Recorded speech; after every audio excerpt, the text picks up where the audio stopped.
जल ही जीवन है, శ్రీ ప్రకాష్.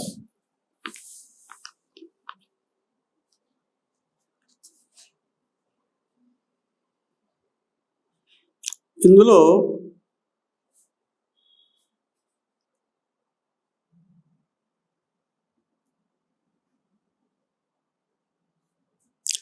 ప్రజెంటేషన్లో సింపుల్గా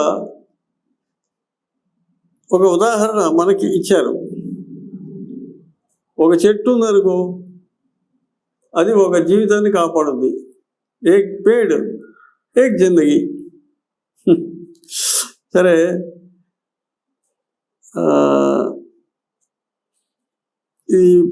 ఏంటి ఈ యొక్క ఈ సాహిత్యం యొక్క అంటే ఈ రచన యొక్క ఏ రకమైన రచన అంటే ఒక కథ పాఠంలాగా ఇచ్చాడు. కొన్ని పాత్రలు ఉంటాయి, ఏదేదో మాట్లాడుకుంటూ ఉంటారు.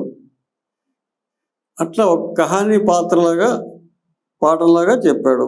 Jal he Jeevan high.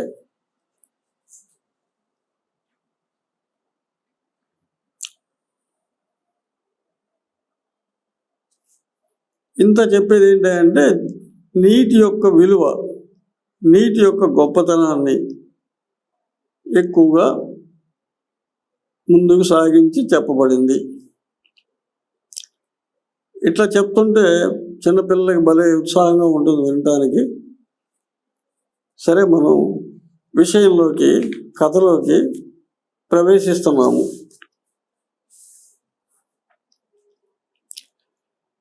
दुनिया की सभी भाषाओं में जल के अलग अलग नाम हैं, किंतु सबकी प्यास एक है. प्यास అంటే దప్పిక. ప్రపంచంలోనే అన్ని భాషల్లో నీటికి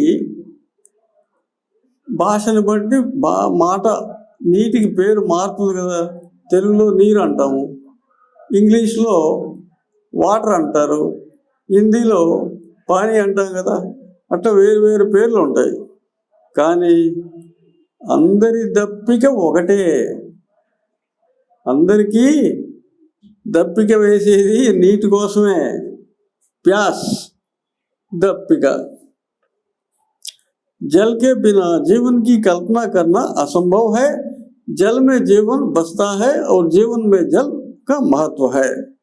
నీరు లేకుండా జీవించడం అనేది ఊహించడం కూడా అసాధ్యం.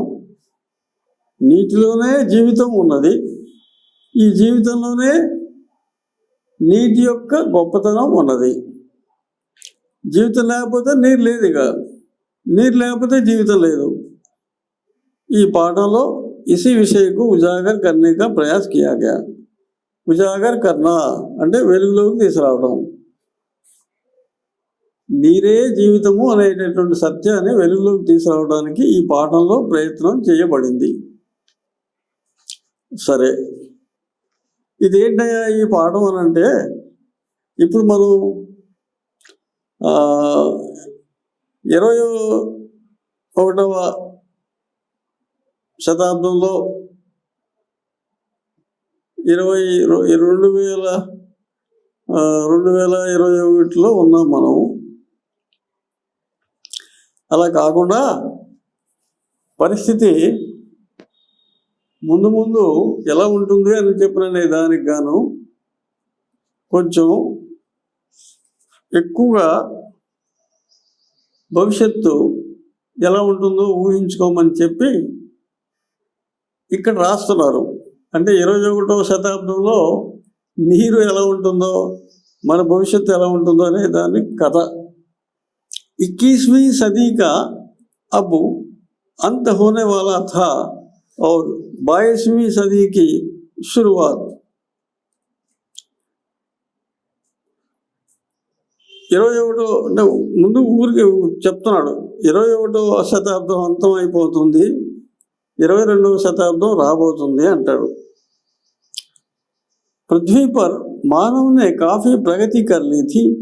जनसंख्या पर नियंत्रण कर लिया था. पर्यावरण की समस्या को लगभग हल कर लिया गया था. నేల మీద మానవుడు ఎంతో అభివృద్ధిని సాధించాడు. జనాభా సంఖ్యను కూడా అదుపులో పెట్టుకున్నాడు. వాతావరణ సమస్యను కూడా దాదాపు పరిష్కరించుకున్నాడు. लोग सुख चैन से रह रहे थे. अचानक एक दिन समाचार पत्र में एक खबर प्रकाशित हुई. ప్రజలంతా సుఖ శాంతులతోటి ఉన్నారు. కానీ అచానక్ హఠాత్తుగా ఒకరోజు వార్తాపత్రికలో ఈ వార్త వెలువరించబడింది. खबर न्यूज़ जिसे पढ़कर लोग आश्चर्यचकित हो गए. ఆ వార్తను చదివి ప్రజలు చాలా ఆశ్చర్యంతో బిత్తరపోయారు. इस खबर के अनुसार एक सर्वेक्षण में बताया गया कि पृथ्वी पर निरंतर पानी की कमी होती जा रही है. ఈ వార్తను బట్టి మనకేం తెలుస్తుంది అని అంటే, ఏం రాశారంటే ఈ వార్తను బట్టి నేల మీద నిరంతరం అంటే ఎప్పుడు నీరు కొరవైపోతూ ఉన్నది, తగ్గిపోతూ ఉందట నీరు. वैज्ञानिक भूवैज्ञानिक थे. वे अपने दोस्तों के साथ बगीचे में बैठे पानी की समस्या पर चर्चा कर रहे थे. శాస్త్రవేత్తలు, భూగోళ శాస్త్రవేత్తలు ఇద్దరు కూర్చున్నారు.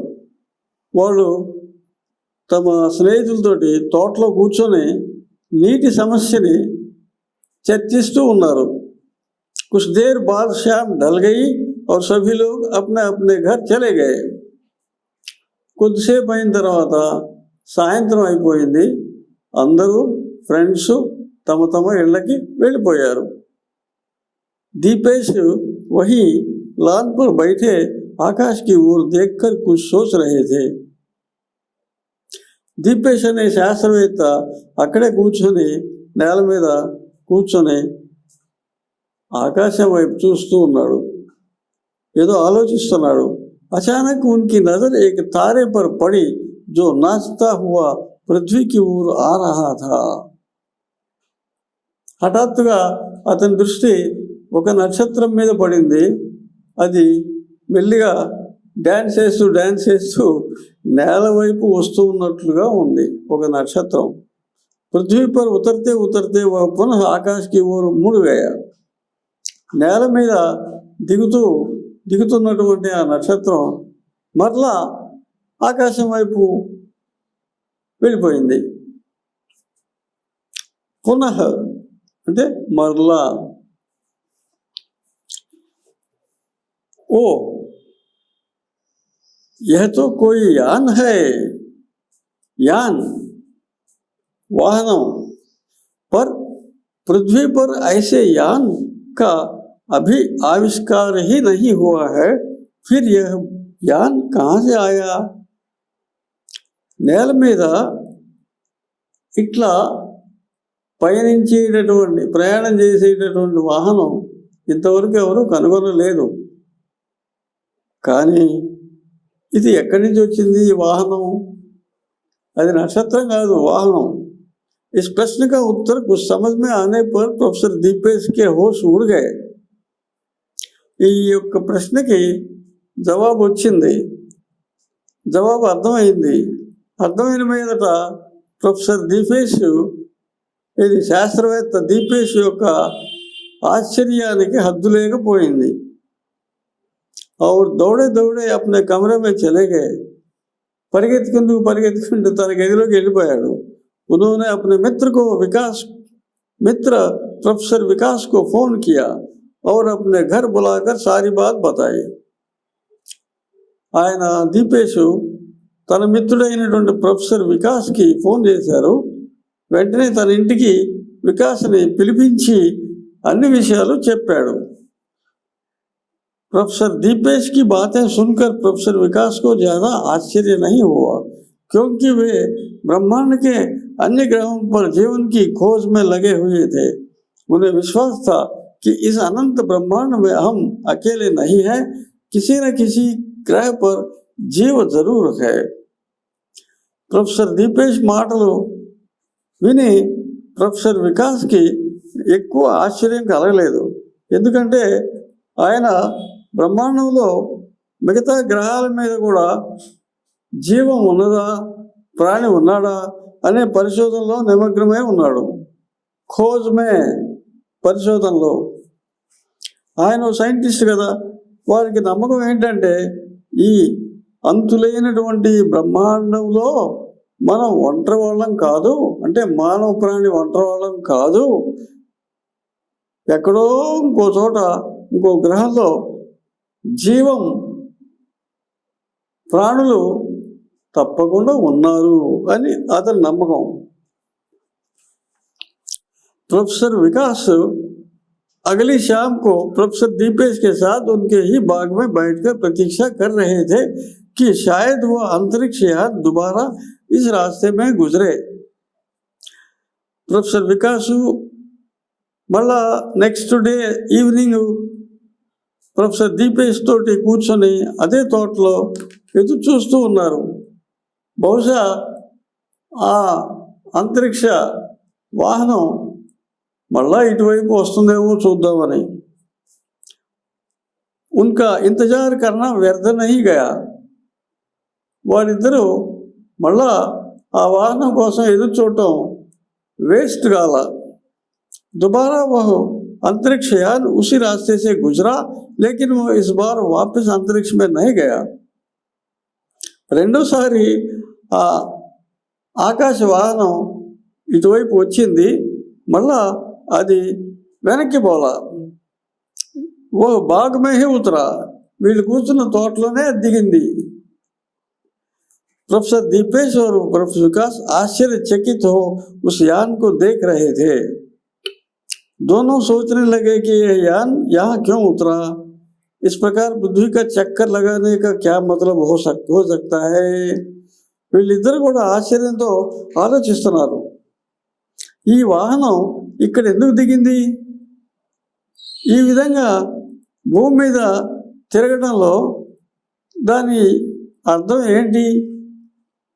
क्या यह कोई जासूसी यान है, जासूसी డిటెక్టివ్ ఏంటి, ఇదేదైనా డిటెక్టివ్ వాహనమా, ఇక్కడ ఏదైనా నేర పరిశోధనకు వచ్చిందా, जो पृथ्वी पर जासूसी करने या पृथ्वी पर किसी हमले की तैयारी करने के लिए, లేదు ఈ నేల మీద దాడి చేయటం కోసం హమ్లేకి తయారీ, ప్రిపరేషన్ ఫర్ అటాక్, అట్లా ఏమన్నా వచ్చిందా ఇది. क्या हम जैसे बुद्धिजीवियों का वे अपहरण करना चाहते हैं, లేక మనలాంటి బుద్ధిజీవుల్ని అంటే తెలుగు సైంటిస్టుల్ని శాస్త్రవేత్తల్ని కాజేసుకొని తీసుకుపోదామని వచ్చిందా. ऐसे कई प्रश्न उनके दिमाग में बिजली की भांति दौड़ रहे थे. ఇట్లాంటి ప్రశ్నలన్నీ పాపం ఆయన మెదడులో కరెంట్ లాగా మెరుస్తున్నాయి. ఏంటి ఈ వాహనం ఎందుకు వచ్చిందా అని. तभी उस अंतरिक्ष यान द्वारा दरवाजा खुला और एक मानव आकृति बाहर आई. అప్పుడే ఆ అంతరిక్ష వాహనం యొక్క డోర్ తలుపు తెరుచుకుంది. మానవ ఆకారం ఒకటి లోపల నుంచి బయటకు వచ్చింది. జో హూబహు పృథ్వీవాసియం జైసిది, మన భూమి మీద ఉండే వాళ్ళలాగానే ఉంది అది కూడా ఆకారం. లేకిన్ ఆకాశమే బడి థీ, ఆకారమే బడి థీ. మళ్ళా మనుషులాగానే ఉంది, కానీ కొంచెం అది ఆకారం పెద్దదిలాగా ఉంది. ఇప్పుడు మనం 5 ఫీట్ 6 ఫీట్ ఉంటే అది అట్లా 7-8 ఫీట్లు ఎత్తుగా లావుగా ఉండొచ్చు. प्रोफेसर दीपेश और प्रोफेसर विकास उस अंतरिक्ष यात्री को देखकर आश्चर्यचकित हो गए कि अंतरिक्ष में अन्य ग्रहों पर भी हम पृथ्वीवासियों की भांति लोग हैं. दोनों ने इसकी कल्पना तो दूसरे ही रूप में की थी. तभी एक आवाज गूंजी. ఈ ఇద్దరు సైంటిస్టులు కూడా ఆకాశ యాత్రికుడిని చూసి ఆశ్చర్యపోయారు. అరే ఈ మిగతా గ్రహాల్లో కూడా మనలాగా మనుషులు ఉన్నారన్నమాట అని అనుకుంటున్నారు. ఇంతలోనే పెద్ద ధ్వని వచ్చింది, పెద్ద సౌండ్ అయింది. అంటే ఆ వచ్చినోడు మాట్లాడుతున్నాడు అనమాట. హలో, हम लोग इस ग्रह से एक प्रकाश वर्ष दूर के एक ग्रह के वासी हैं. హలో, మేము ఈ గ్రహం నుంచి అంటే భూగ్రహం నుంచి ఒక సూర్యకాంతి సంవత్సరం అంత దూరంలో ఇంకో గ్రహంలో ఉండేవాళ్ళం మేము. ప్రకాశ్ వర్ష, ఏక్ ప్రకాశ్ వర్ష అంటే ఒక సన్ రే సంవత్సరం అంత దూరంలో ఉన్నాం మేము. हम लोग यहाँ एक मिशन के तहत आए हैं. మిషన్ అంటే ఒక కార్యక్రమం. మేము ఈ వాహనం మీద ఇక్కడ ఒక కార్యక్రమం మీద వచ్చాము. आवाज को सुन प्रोफेसर दीपेश और प्रोफेसर विकास के आश्चर्य की सीमा नहीं रही, क्योंकि उसकी आवाज भी हमारी तरह थी. आवाज, ధ్వని, ఆ ధ్వనిని విని వీళ్ళిద్దరూ చాలా ఆశ్చర్యపడ్డారు. అరే, మనలాగానే ఉంది గొంతు. Machine, కైసా machine? మిషన్ అంటే ఘనకార్యం, ఓ ముఖ్యమైన కార్యం. ఇంగ్లీష్లో మిషన్ అంటే ఏంటి, ఏం మిషను, ఏం ఘనకార్యం అయ్యా? క్యా తుమారే ఔర్ సాథీ భీ హై? ఇంకా నీ తోటివాడు కూడా, ఇంకా నీ మిత్రులు కూడా ఎవరు ఉన్నారా ఏంటి? दोनों ने एक साथ उस अंतरिक्ष यात्री से पूछा. అట్లా ఆ ఆకాశ ప్రయాణికుడిని అడిగారు. హా, मेरे कई साथी इस संपूर्ण नीले ग्रह पर फैले हुए थे. అవును, నా మిత్రులు అందరూ ఈ నీలివర్ణపు గ్రహం మీద వ్యాపించి ఉన్నాం. ఇప్పుడు మా కార్యక్రమం పూర్తయిపోయింది. इसलिए अब हम अपने ग्रह पर वापस जा रहे हैं. అంటే మీ భూమి మీదకి వచ్చిన వాళ్ళు నేను ఒక్కనే కాదు, మా వాళ్ళు చాలామంది వచ్చారు. మా కార్యక్రమం అయిపోయింది, మేము వెళ్ళిపోతున్నాం. लेकिन तुम्हारा मिशन क्या है? कहीं तुम पृथ्वी पर तबाही तो नहीं बचाना चाहते? తబాహి అంటే నాశనం. అడుగుతున్నారు రూపేష్ వాళ్ళు, ఏమని, అసలు ఏంటయ్యా నీ కార్యక్రమం? ఈ భూమిని నాశనం చేయడానికి ఏమైనా వచ్చారా ఏంటి మీరు? कहीं तुम हम पर इस पर अधिकार करना तो नहीं चाहते? ప్రొఫెసర్ వికాస్ నే పూछा. ఈ భూమిని మీరు స్వాధీనం చేసుకోవడానికి ఏమైనా వచ్చారా ఏంటి అని అడిగాడు. नहीं, हम यहाँ तबाही मचाने या अधिकार पाने नहीं आए. हम तो आपकी उस विशाल जल राशि की कुछ मात्रा अपने ग्रह पर ले जाने के लिए आए थे. లేదు లేదు, మేము ఇక్కడేదో నాశనం చేయడానికి రాలేదు. ఈ భూమి మీద మేము అధికారం సంపాదించాలని చెప్పి నేను రాలేదు. కేవలం ఇక్కడ ఉన్నటువంటి విశాలమైనటువంటి, ఎంతో ఎక్కువగా ఉన్నటువంటి నీటిలో కొద్దిగా నీరు తీసుకుపోదామని వచ్చాం.